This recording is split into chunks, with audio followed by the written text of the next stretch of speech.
बिस्मिल्लाहिर्रहमानिर्रहीम, अस्सलाम वालेकुम। बदलती हुई आलमी सूरत हाल इस वक्त जो है रशिया, चाइना, अमेरिका सफ बंदी करने में मसरूफ है। इस हवाले से एशिया और यूरोप में बड़ी अहम तब्दीलियां रोनमा हो रही हैं, जबकि इसराइल और फलस्तीन का मौजूदा तनाज़ा जल्द खत्म होने की तमाम उम्मीदें दम तोड़ रही हैं। ईरान, जो कि इसराइल और फलस्तीन तनाज़े का एक बड़ा फरीक है, उस पर एक बड़ा हमला हुआ है, जिसके अंदर बड़ी तादाद में ईरानी एहलकारों की शहादतें भी हुई हैं। तो गाजा के अंदर इसराइली फौज की शिकस्त के वाज़ेह सबूत भी आ रहे हैं और इसराइल ने अब फलस्तीन के आम शहरियों की मिन्नत समाजत के साथ लालच देना भी शुरू कर दिया है। रशियन प्रेसिडेंट पुतिन जो है, अमेरिकन प्रेसिडेंट जो बाइडेन इस वक्त आलमी सियासत का मरकज बने में दोनों ही मुश्किल में। हिजबुल्लाह ने एक ही दिन में इसराइल के इलाकों पर 500 से ज्यादा हमले कर दिए, जबकि दूसरी तरफ हूती बागियों ने मजीद 2 जहाज उड़ा दिए। तो इससे पहले कि बात को आगे बढ़ाएं, अगर आपने अभी तक इस चैनल को सब्सक्राइब नहीं किया तो प्लीज कर लें, बेल आइकॉन को प्रेस करिएगा, वीडियो को शेयर करिएगा, लाइक करिएगा, ताकि मजीद आने वाली अपडेट्स हैं वो आप तक खुद ब खुद पहुंचेंगी। ईरान, जो कि इसराइल और फलस्तीन तनाज़े का एक बड़ा फरीक है, उस पर एक बड़ा हमला हुआ है, जिसके अंदर बड़ी तादाद में ईरानी एहलकारों की शहादतें हुई हैं और ईरान के सूबा सीस्तान बलूचिस्तान में अलहदगी पसंद ग्रुप के हमले में कम से कम 11 सिक्योरिटी एहलकार शहीद हुए। मौजूदा सूरत हाल के अंदर ये ईरान के लिए एक बहुत बड़ा धचका है, क्योंकि ईरान इस वक्त मशरिक वस्ता में एक बहुत बड़ा महाज खोले हुए है। तो ईरान और सऊदी अरेबिया के ताल्लुकात ठीक होने के बाद और ईरान की तरफ से फलस्तीनियों की हिमायत के बाद सुन्नी और शिया तनाव में कमी की उम्मीद जाहिर की जा रही थी, लेकिन ईरान के अंदर मौजूदा कार्रवाई खित्ते समेत पूरी दुनिया के अंदर शिया सुन्नी भाईचारे के फरोग को नुकसान पहुंचा सकती। तो ईरान के अंदर होने वाले इस बड़े हमले की जिम्मेदारी सुन्नी अलहदा पसंद ग्रुप ने कबूल कर ली है और इस हमले के अंदर ईरानी सिक्योरिटी फोर्सेस का बहुत पैमाने पर जानी और माली नुकसान हुआ है और अस्करियत पसंदों की कार्रवाई कमोबेश 2 घंटे तो जारी रही है। मौजूदा सूरत हाल के अंदर ये ईरान के लिए एक बहुत बड़ा धचका है कि इसकी जद में हमसाया ममालिक पाकिस्तान और अफगानिस्तान में भी आ सकते हैं। तीनों बरादर ममालिक सरहदी सिक्योरिटी को लेकर एक दूसरे पर इल्जाम तो लगाते रहते हैं, लेकिन हालिया दिनों में ईरान बल्कि बिलखसूस पाकिस्तान के अंदर दहशतगर्दी के बड़े बड़े वाकयात हुए और उन्हें बड़ी कीमती जानों का ज़िया हुआ। तो ईरान जिसके इलाके में मौजूद दहशतगर्दी का वाकया पेश आया, उसकी सरहदें अफगानिस्तान और पाकिस्तान के साथ मिलती हैं और ईरान की तरफ से मौजूदा हमले की तहकीकात शुरू भी कर दी गई है। तहकीकात के बाद ईरान की तरफ से आने वाला मौक़िफ़ पूरी दुनिया बिलखसूस खित्ते पे बड़े दूर रस नताइज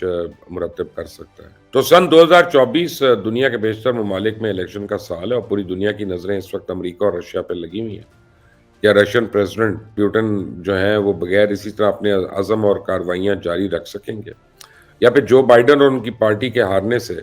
अमेरिका अपनी मौजूदा पॉलिसियों पर गामजन रहेगा या नहीं। जहां तक बात अमेरिका की, तो उसमें प्रेसिडेंट बिल क्लिंटन हो, बुश हो, ओबामा हो या फिर जो बाइडेन, पॉलिसी का तो कोई फर्क नहीं पड़ता। अमेरिकन इंतजामिया के अंदर एक बड़ी दिलचस्प बात है कि वो लोग काम सिर्फ अमेरिका और अमेरिकी मफाद के लिए करते हैं। उन्हें और किसी मुल्क को या उनके मफाद में कोई दिलचस्पी नहीं। अमरीकियों की सिर्फ एक ही तारीख है कि वो अमेरिका को ज़्यादा से ज़्यादा ताकतवर और मजबूत किया जाए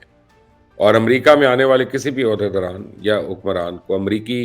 निज़ाम की हिफाजत करनी पड़ती है और उसे हर लिहाज से उस निज़ाम के साथ वफादारी निभानी होती है, वरना बसूरत दीगर अंजाम जो है जॉन एफ कैनेडी जैसा होता है। और ये हकीकत है कि अमेरिका को उस वक्त बहुत मसाइल और चैलेंजेस का सामना है, लेकिन अमेरिकन सिस्टम बहुत मजबूत है और ये इतना जल्दी आसानी से ख़त्म नहीं होता। अमेरिकन निज़ाम डूबते डूबते भी आधी दुनिया को ले डूबेगा, फिक्र ना करें। अब बात करें अगर रशियन सिस्टम की, तो उसका निज़ाम का नाम है पुतिन, क्योंकि रशिया की मजबूती और ताकत के अंदर मौजूदा प्रेसिडेंट पुतिन की अनथक मेहनत और पॉलिसीज का बड़ा अमल दखल है। रशियन प्रेसिडेंट पुतिन पूरी दुनिया में बोल्ड फैसलों के बेताज बादशाह माने जाते हैं।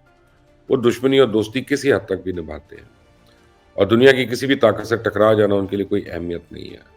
तो प्रेसिडेंट पुतिन का इस सारा ध्यान जो है वो सोवियत यूनियन के टुकड़ों को जमा करने पर मरकूज है और अगर रूस इस मंसूबे को जारी रखना चाहता है तो उसे सदर पुतिन की बड़ी जरूरत है। तो सदर पुतिन के बगैर रूस का सोवियत यूनियन वाला ख्वाब जो है उसको मुश्किल हो सकती है, क्योंकि अभी रशिया का सिस्टम इतना पावरफुल नहीं है और अगर अहदाफ को हासिल किए बगैर प्रेसिडेंट पुतिन निज़ाम से अलग होते हैं तो फिर अमरीकियों के लिए एक बड़ा बेहतरीन मौका होगा कि वो रशिया में फिर एक बार अपने हिमायत याफ्ता लोगों को इक़्तिदार तक पहुंचा सकें। तो अगर रूस के अंदर ऐसा होता है तो फिर चाइना और ईरान के लिए भी नाकाबिले बयान मुश्किलात पैदा होंगी। ताहम इस वक्त रशिया और अमेरिका दोनों ही एक दूसरे के इंतखाबात पर असरअंदाज होने की कोशिश कर रहे हैं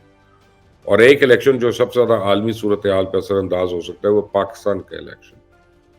क्योंकि पाकिस्तान खित्ते और दुनिया की एक बड़ी ताकत होने के साथ साथ इसके अंदर आने वाली कोई भी तब्दीली पूरी दुनिया के लिए बड़ी अहम है। तो गाजा के अंदर इसराइली फौज की शिकस्त के वाज़ेह सबूत आ रहे हैं और इसराइल ने अब फलस्तीन के आम शहरियों से मिन्नत समाजत के अलावा लालच देना भी शुरू कर दिया। इसराइल की फौजी कार्रवाई बुरी तरह नाकाम हुई है और इसका वाज़ेह सबूत है कि बकौल इसराइल के 7 अक्टूबर के मास्टरमाइंड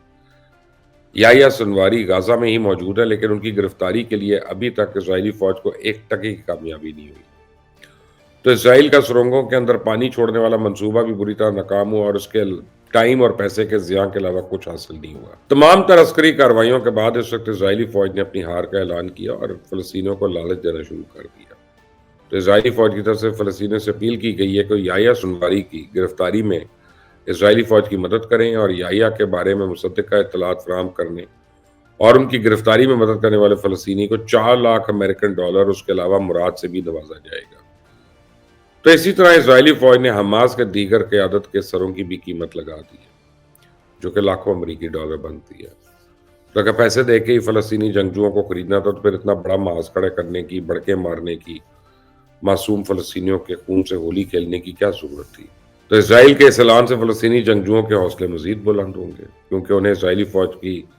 طاقت کا تو اندازہ ہو گیا، جسے پچھلے 2 مہینے سے سوائے شرمندگی اور ذلت کے علاوہ کچھ نہیں ملا۔ تو یہی صورتحال لیبنان کے بارڈر پہ بھی ہے،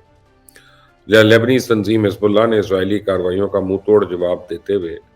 پچھلے 48 گھنٹے میں اسرائیل کے اوپر 500 سے زیادہ حملے کیے ہیں، اور ان حملوں کے اندر حزب اللہ کی طرف سے درمیانے فاصلے تک مارنے والے میزائل جو ہیں اور ڈرونز استعمال کیے گئے، اور لیبنان اور اسرائیل کی سرحدی علاقے میں سخت شدید دھوئیں اور آگ کی لپیٹ میں ہیں، اور دونوں اطراف سے ایک دوسرے پر شدید شیلنگ جاری ہے، جس سے دونوں طرف ہلاک اور زخمی ہونے والوں کی تعداد میں مسلسل اضافہ بھی ہو رہا ہے۔ تو حزب اللہ اور اسرائیلی فورسز دونوں اپنی اپنی اطراف کے مکینوں سے کہا ہے کہ وہ سرحدی علاقوں کو فوری خالی کر کے محفوظ مقامات پہ منتقل ہو جائیں۔ تو ایرانی نواز جو باغی ہیں یمنی،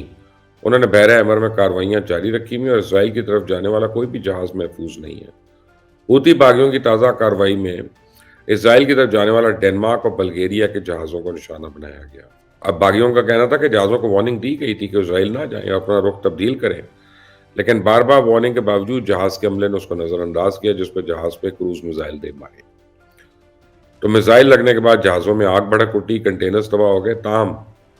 حوثی باغیوں کی طرف سے جانی نقصان کی کوئی تفصیل ابھی بیان نہیں کی گئی ہے۔ امریکہ نے الزام لگایا کہ ایرانی فوج اور سیکورٹی اہلکار بحیرہ احمر کے اندر حوثی باغیوں کے ساتھ مل کر کارروائیاں کر رہے ہیں اور موجودہ حملے کے اندر ایرانی بحریہ براہ راست ملوث ہے۔ تو ایران نے اس بارے سے کوئی بیان ابھی تک جاری نہیں کیا، تاہم بحیرہ احمر میں اس وقت امریکی اور ایرانی دونوں افواج موجود ہیں اور مسلسل اپنی طاقت میں اضافہ بھی کر رہی ہیں۔ اگر آپ کو یہ ویڈیو اچھی لگی ہے تو اس کو لائک کریے گا، شیئر کریے گا، مزید لوگوں سے بھی کریے گا شیئر اس کو۔ انٹل دی نیکسٹ ٹائم، اللہ حافظ۔